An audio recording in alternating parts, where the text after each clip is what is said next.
It's a bold plan to create a binding global climate pact among nearly 200 nations.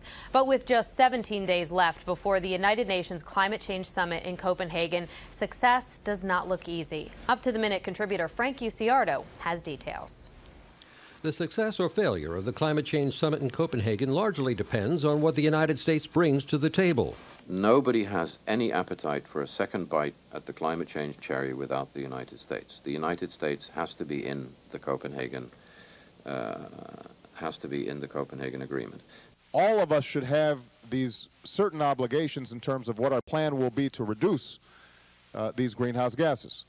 The U.S. and China top the list of the world's greenhouse gas emitting countries and say they will set targets for easing gas emissions at the Climate Change Summit, but a legally binding agreement in December is dead. We have known for the last 6 months that we couldn't have a treaty for the simple reason, as I have said, that the U.S. won't have completed their own legislative process. So it's impossible for a U.S. administration to sign a treaty.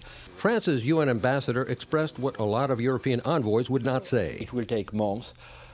The political will is there everywhere.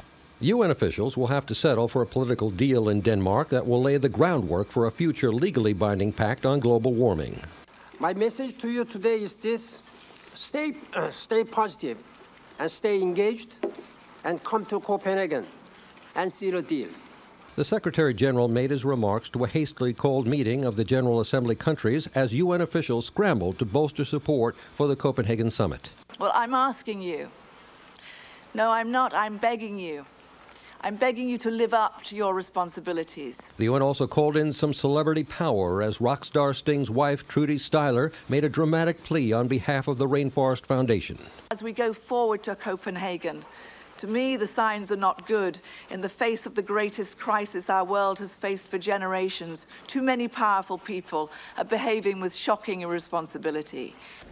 UN leaders want 3 things to come out of the Copenhagen summit: a list of rich country gas emission targets, a list of developing country actions, and $10 billion of financial contributions. Whether they get any of these items remains to be seen. Frank Ucciardo for CBS News, New York.